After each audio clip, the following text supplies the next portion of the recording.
Hey guys, welcome to Talk to Talk. I'm Isaac Medina here with my co-hosts Joey Olmeda and Alex Arabia. We're here interviewing Antonio Villarreal. We're interviewing local talent here in City del Rey, Mcallen, Texas. And so Antonio, tell us a little bit about yourself, where you're from, what you do. Well, pleasure to meet you guys. Thank you for having me on the show. Of course. Well, one of my passions since I was young was acting. And I hadn't pursued it until I was already out of high school. I had graduated, had a normal job. I was working at the Rio Grande Regional Hospital. And one day I decided, you know what, this isn't for me. I can't continue living this type of life. This is not what I was meant for. I was meant for other things. And I know everybody here in this table and everybody hearing out there has felt that before, you know?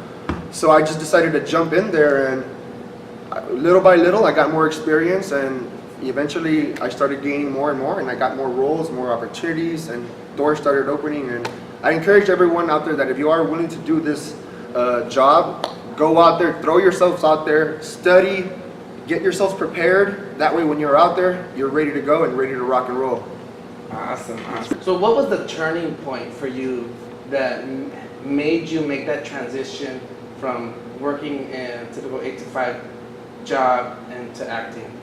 Well, that's a good question. That transition, I guess, happened over a process of time. It was leading me eventually to making that decision, and it was a hard decision at that moment for me. I was having a family at that time, so it was like do or die, you know, in a sense. And I had to choose either my life being stuck here forever, or I had to choose something where I was only gonna rise up and succeed, and also be able to give more to my family, and give more to not only my family but to others that are aspiring to do other things. Not only acting, they can be aspiring to do other great things, like being a great teacher, being a great principal, being a great whatever you want to be. But my goal was to create that inspiration, to aspire people to get out of their comfort zone, because in my opinion, every day we have daily duties, and we're constantly being bogged down by those from 8 to 5, like you say. And what time do we have for ourselves, you know? What time can we give to ourselves? What time do we even have time to spend with our families, in a sense, you know? We only have a little bit amount of time, 8 hours, and then everybody goes to sleep around 10. Yeah. So I wanted to do something different, where I was able to have more free time, where I was able to travel, pursue my dreams, and Like a more flexible schedule. a flexible schedule. But not only that, but it was just about pursuing that thing that I never pursued when I had the opportunity. When I was in high school, I got to work with director J.A.R. in a short film. He came down here actually. Devil's Backbone. I think there we go. Yes, there we go. Backbone. Definitely. But he had come down here to the valley. I still have the newspaper clipping, and I'm in it. And he comes down here to the valley, and all these high schools come and audition, and I get the role. And it was my first experience on a huge set. They had the cameras on rails. And it was a story about football, and at that time, football was one of my passions as well. Awesome. So that's really exciting. You know. Sorry, I talk too much. Sorry, guys. What are some of those? You guys interrupt me or something? Come on, Hey, that's what jeepers. we're here for, man. Yeah, interrupt me. So we want you Interrupt to me or talk. We all something. want Come to. on. It's all good. We talk. Tell us about these films. I mean, because that's exciting to be on film, especially with such a great producer like Guillermo. The Shape of Water. There Yes, you go. definitely. And it's an Pan's opportunity. Labyrinth, come on, There you guys. go. An opportunity that not everybody gets. So what can you tell people about your experience there? Well, that experience was an awesome opportunity to be able to work with such a talented name at that age, and it wasn't only me; it was many other people, and I'm not even sure what those other people did with their lives or their careers, but that was the starting point, the focal point, the seed that was planted in my heart, so that eventually, with all that watering down, I was going to grow and eventually become what I am now. And I'm still growing. I have not flowered yet. You know, we're still growing. I'm still developing myself. I'm still changing ways. You know, finding out different routes, how to do things. So it's a process, but you got to stick to it, in my opinion. You got to fight. You got to pursue it. You got to have a passion, a drive, a goal, and we got to have that drive to overcome and to do it. Otherwise, it'll be very difficult. What did your family say when you told them you wanted to pursue this? Because sometimes family supports the careers that their sons and daughters choose, other times they don't. How was your experience with that? Well, definitely. At first, they were, of course, they're going to be like every parent. What are you thinking? This is not, how are you going to get your money? How are you going to survive? How are you going to eat? You know, this isn't set like an everyday 8 to 5. You have your money, you have your set time. You already know what you're getting. But in this situation, in this career, it's like you're in a teeter-totter, in a balance of either you're going to eat or you're not. And that's how I first started out in this career. And they were at first very hesitant to support me, obviously, right? But then after I worked harder and after I learned different things and after I started getting more roles and after they saw the fruit of the work that I was putting in, then they started to accept me and they started to even support me in whatever I needed. And how long did that take? I mean, because it takes some time if you're jumping from one career to another. I'm sure there's a lot of people out there in the valley that are kind of at that point where, do I want to pursue my career, you know, my 8 to 5, or do I want to just jump and into something I love doing? So tell us, how long did it take you to see, to bear that fruit of your labor? That's a good question. One thing I might say, I'm going to add before I even answer that question is, have something always going, have an income always flowing, especially in this career. You always want to have something you always want to have a source of income coming in. Like I had previously mentioned, this is not a career that is set. It's every other week. If you're lucky, you get a commercial every other 2 weeks, every 3 weeks, every 4 weeks, and then they pay you 2 weeks after that, sometimes in big commercials like If you're this. lucky every 2 weeks a commercial? Yeah. I'd be lucky if I land one a year. But that's like a working, that's like you're already working, like it's considered a working actor in a sense, so you're constantly working at that. That's why you're developing and you can save your money, so when you get called, especially we're actors and whoever, aspiring artists, musicians, actors, anybody that is willing to aspire to be an actor here, you have to save money, because if you get called to go to anywhere, you have to be readily available to dish out that cash and travel. I know I had plenty of occasions, plenty of times.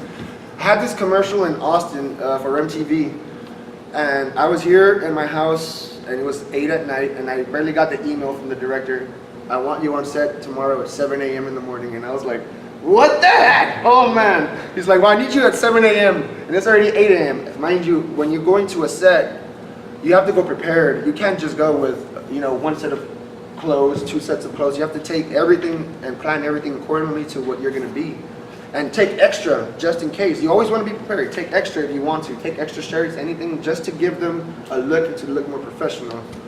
But going back on the story, I went to Austin, and I had to go to Austin that night. I didn't even get no sleep. I went to sleep like around 12, only slept like 1 hour, like 8 to 12, that's what I slept. And then I woke up at 12 and I left immediately to Austin, no sleep, just driving, boom. Got there on set at around 6:30 in the morning, and ready to work. All nibbly, all chippy, and all nibbly bibbly, you know? So what you're saying is that you recommend if someone makes that transition that they have a backup plan. Yes. And have some money saved before they make that jump. Definitely, especially us down here at the tip of South Texas, you know, we're getting called to Atlanta, we're getting called to Dallas, we're getting called to New Orleans, and you have to have that backup for you to be able to go and show yourself and present yourself, you know, on time, always on time. 10 minutes is not on time. Is it recommended to have like a degree, like in theater arts, or I would, some type of I mean, it's recommend, if you want to be an actor, I would recommend, I mean, it's, in my opinion, it would help you out if you get a degree. It would give you more knowledge, and not only about how to say certain things, how to portray certain characters, but also it gives you the lingo and the language that is spoken on set. And that's one thing that I learned just by being observant and by hearing, by experience. But if you go to school and you do that, that would be a very good help for you. You don't have to go to school. There's acting classes that we can take, acting classes in San Antonio, acting classes in Austin, and with some very good teachers, and you just need to take 1 or 2 acting classes. Like I said, anybody can be an actor. There's no certain type of person, there's no certain type of look that you need to be, there's no certain type of height, there's no certain type of anything. anyone can do it. You just need to focus yourself and throw yourself in there. It doesn't matter what age you are. It doesn't matter if you're a female, man, whatever you call yourself. As long as you throw yourself in, it can be done. If you could name 3 things that you would recommend or that you would give advice to someone who wants to get started, what would those 3 things be? The 3 things I would recommend for someone that wants to get starting in acting is, number 1, have that financial backup. That's going to help you. You need headshots.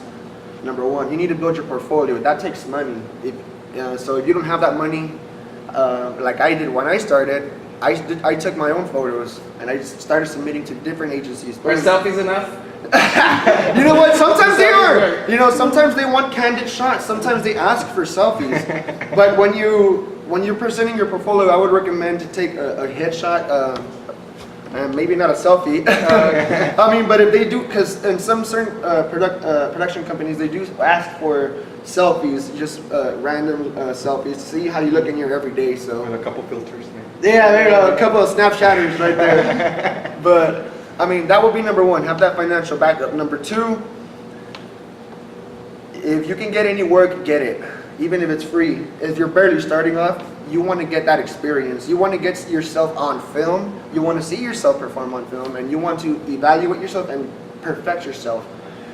You want to start building a resume. You want to start building something, and you might not start off immediately working and doing a commercial immediately for the biggest company in the world or United States of America, but you can do something here locally. Locally, we have a lot of directors, a lot of talented actors, producers, singers, anything we have down here, and we are constantly producing films and we are constantly filming. I suggest anybody that wants that experience and that needs to have that experience to get themselves in there. I know Joey Almeida is the director right here. Thank you There very you much. go, yeah. Yeah, and he has a lot of productions open and available, and like I said, throw yourself in there, jump in there, get your feet wet, get the experience, and see if you like it. Most people come in here and they're like, oh, the set's too long. Acting is a game of patience. We're on set for 16 hours for a film, usually 8 hours for a commercial, 8 to 10. And so it's like basically what we're saying is different costume changes, things like that, you know, directing scenes and different scenes like that. It takes time to change the equipment and things like that. You're right. It takes time, and it also takes dedication, which, you know, you've already kind of talked about. You know, like it sounds like you've been dedicated, you know, like to pursue your acting, you know, dream and stuff. And so congratulations on that, man. That's awesome. Thank you. And, Thank you. Appreciate it. And also, I just want to touch on something real quick, because you mentioned how, you know, that you have, you know, it's good if you have money backed up, or you have money saved to go to different areas that you need to go to for certain projects.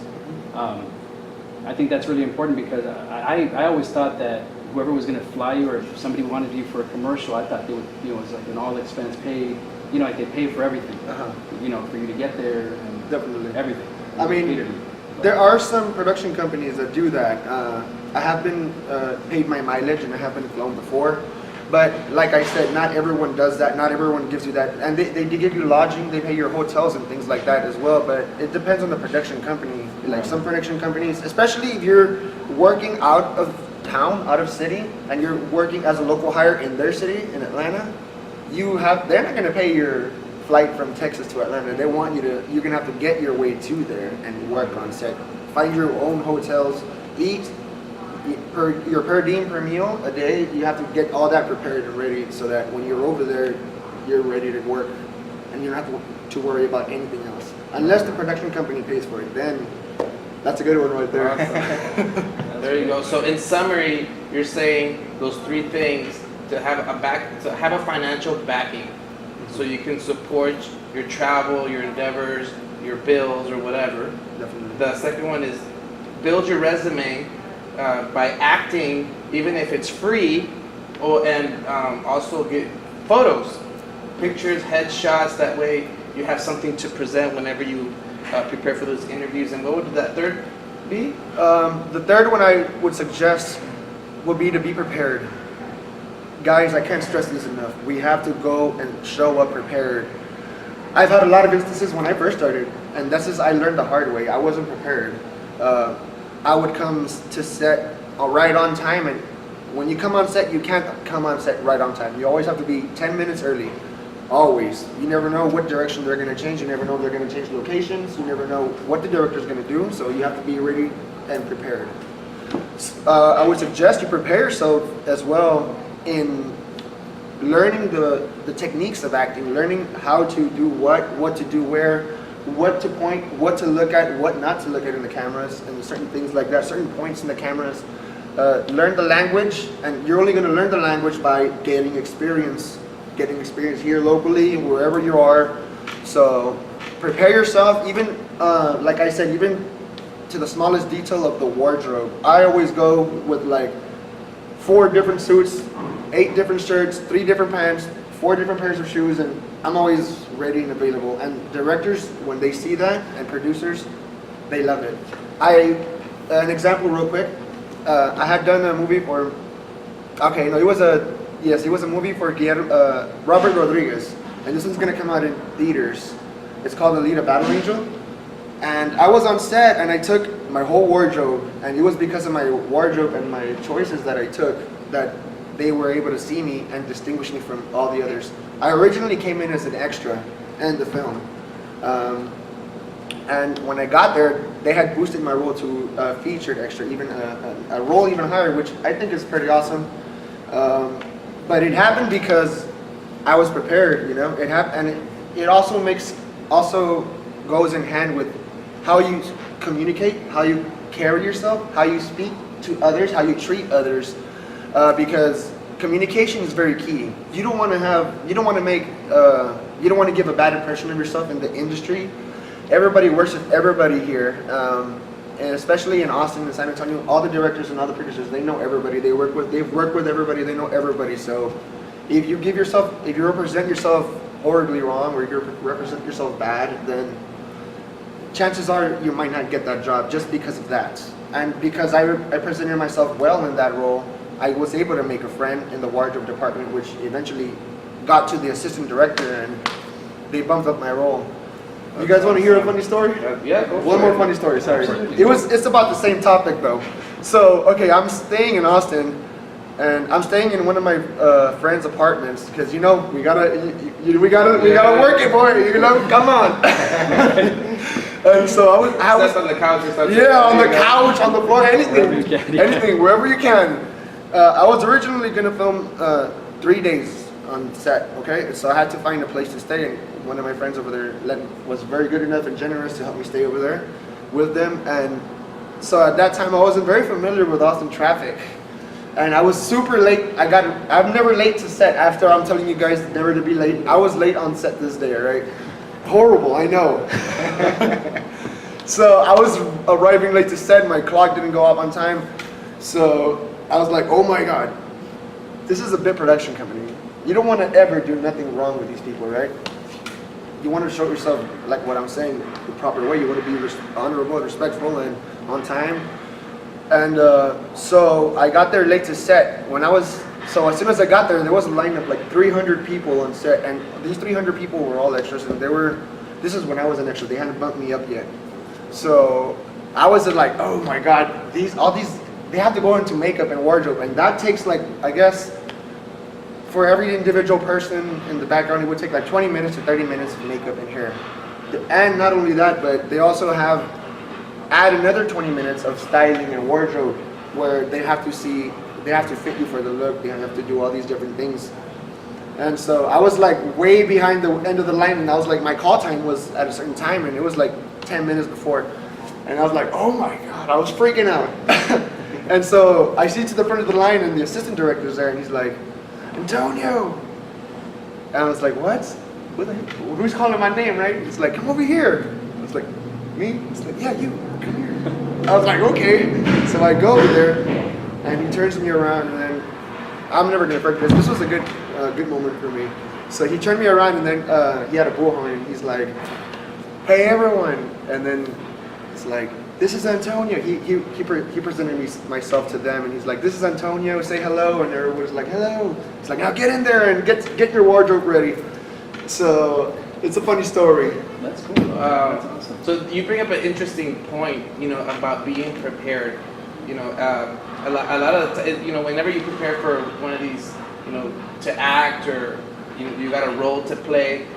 That's something that you want to remember is being prepared. So you show just like anyone prepares themselves for like an interview, for a job, or like interviewing, whatever you prepare yourself for. Usually interviewing, you set up a set of questions and stuff like that. But you stood out because you prepared for, your clothing, and you have a lot of options for the people. Mm-hmm. And that, just because of that alone, it wasn't just your pretty face, but it was the way you prepared yourself and the way you presented yourself that made you stand out at another level, that got you a VIP pass. A VIP pass and a higher role in the film. So that's great advice for our viewers. Thank you. And speaking of advice, has the social media like Facebook and Instagram helped you in any way to build you as an actor, to get known?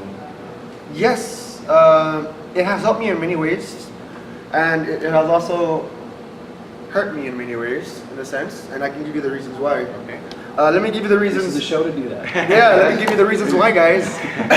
We want to know. So- I'm sure most of our viewers have Facebook. Yes, Instagram. social media is very important, especially if you want to be out there and be shown, express yourself. If you want to express yourself, if you want to pursue a career in either music, in every industry that has to do with the arts, or anything that you present yourself, if you want the people to know who you are, you have to give data, and you have to give the people what they want. So for example, in Instagram, you have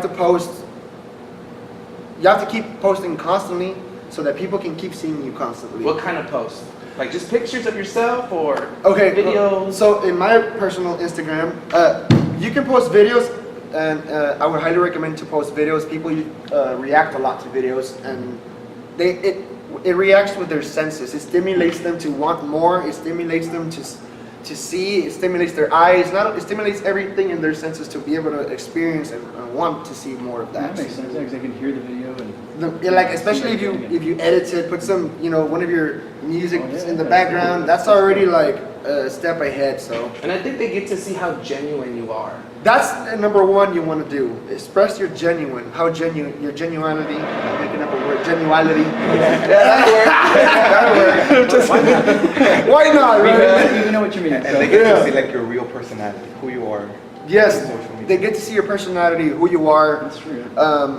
And like I said, it can hurt you in a sense. The way it can hurt you is I guess the way I can express it is being seen too much. For example, I had that issue, and I'm trying. That's why I had stopped a little bit of my social media flows, because, like I said, I was booking commercial after commercial after commercial.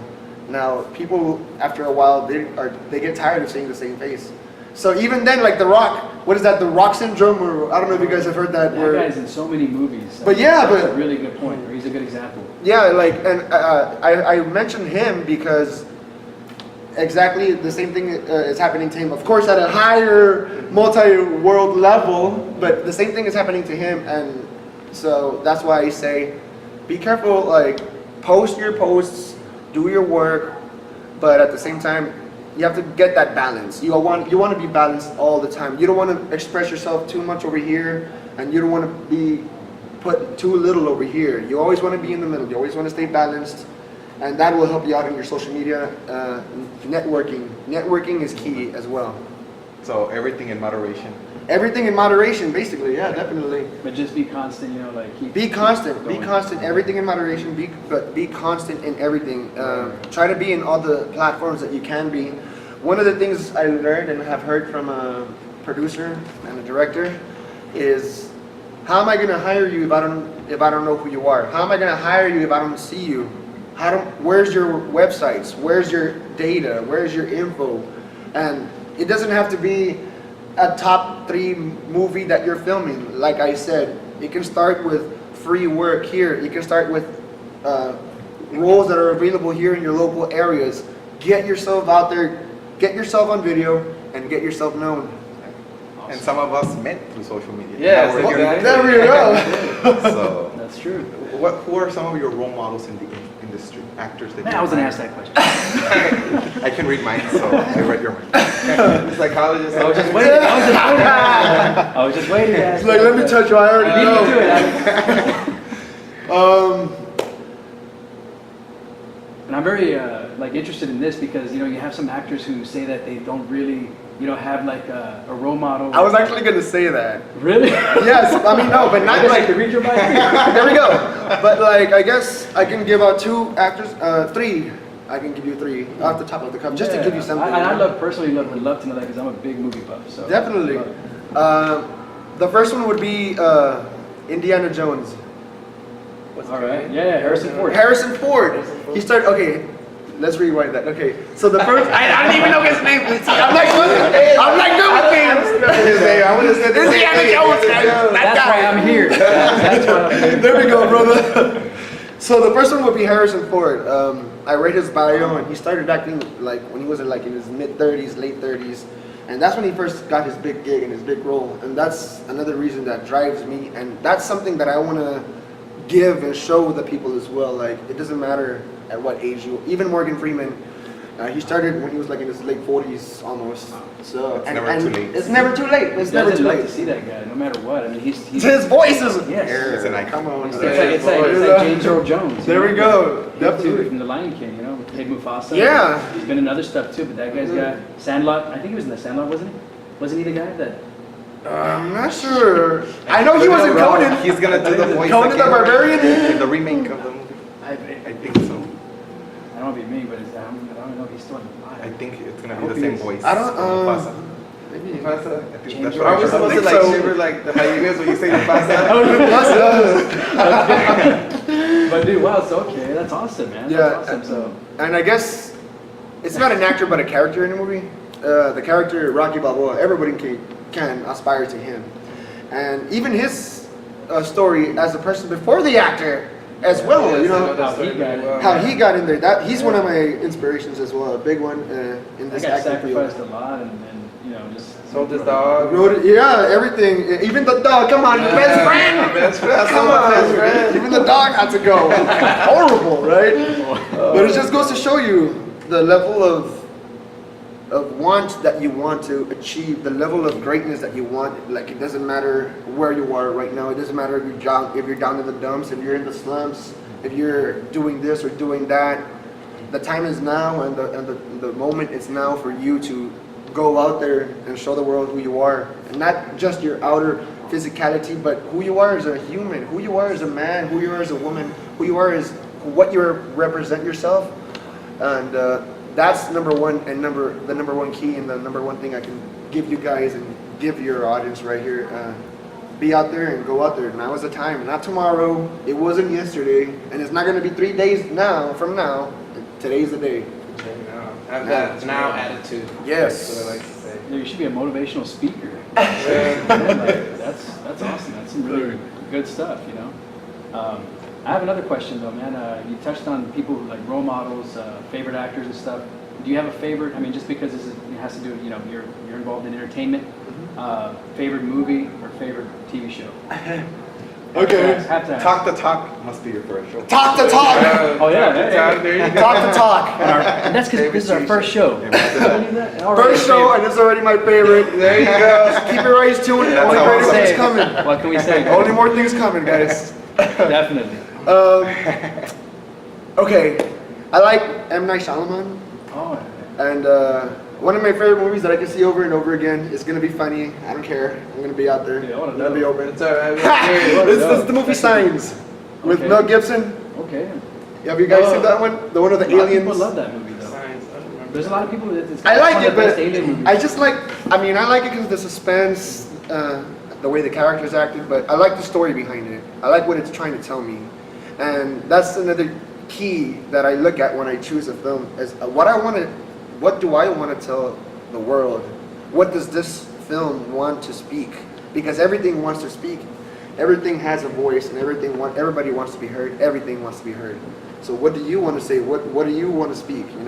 And what we speak eventually will come to fruition if you work and do it. So, I love that, man. No, that's cool. well, the Okay. message that it's trying to say is basically what I've been saying in this whole interview of that movie Signs is, even at the last moment of despair, there's always a glimpse of hope. That same day, that next moment. So wherever you are in life, it doesn't matter where you are. Never give up, never surrender. Follow your dreams, follow your passions. It doesn't have to be acting. If you want to be the best firefighter out there, go and be the best firefighter. Go and be the best cop. You know, go and be the best you that you can be. And that's why I love that movie. And to put it on a lighter note, my favorite TV show, other than the talk, would be It's Always Sunny in Philadelphia. Oh man, I love those guys. It's hilarious. It's a funny show. Like That's if a you great want to, if you guys want to laugh, that's a good show to That watch. show will definitely get you laughing. Yeah, it'll get you. So speaking about favorites, is there like a favorite type of role that you like to play, or genre that you like to pick when you're choosing these Like roles? the good guy, the villain. That's cool. It's funny though. Or drama, comedy, suspense. Like, what's your favorite? That's a good question. I mean, I don't have a preference to any genres. I love being open. I love being okay, let me see. I love experiencing different sets and different movies for their different characteristics. For example, in a comedy, it's going to be a lighter, brighter tone, while on a drama, it's going to be a darker tone, darker set. And being able to have experience on both genres and both experiences will only make you more of a chameleon. Because, you know, actors, we want to be chameleons, we want to be everything. So expressing yourself and being in those different types of genres, like you said, action, comedy, horror. I've been in a couple of horror movies. One of them is playing on Hulu right now. It's called The 13th Friday, so check it out if you have that. All right. I know if you guys have heard of it. I have heard of it. Yes. I've heard of it. But I mean, I love action. One of my dream goals as a role, one of my dream roles would be to play a role as a new superhero that's coming out. And it sounds corny. It sounds cheesy. I don't care though. I think everybody pretty much wants. Everybody does though. I think Right? everybody has like a favorite superhero too. I bet you we can go down like around the table and everybody has like a favorite superhero. Mine's. If I had to choose on the top of my head, probably the Punisher. If I had to choose on just from the top of my head, I mean, I have a lot, but the Punisher. I like that one. Mine was Superman ever since I was a kid. So you got the red and blue. And Spider-Man. There we go. Look at that. That's You're already looking like that was one not right there. rehearsed, okay? That's Superman. I remember even my sister back in high school bought me a statue in Progreso of Superman. I mean, I think that thing's like over 10 years old and I still have it. Wow. So That's I love cool, though. Superman. Just don't Superman. shoot lasers out of your Superman. head. You're Yeah, looking y'all at better me. watch out. All right. And then we gotta know you, and we gotta know Alex. Superman. Superman, all right. Superman. There There you we go. go. Yes. There we go. I guess I would choose Captain America. Oh, that's cool. my guy That's a right good one, there. too. That's a Old good one, glory, too. you know what I mean? There you go. Yeah, awesome. Red, white, and blue, America.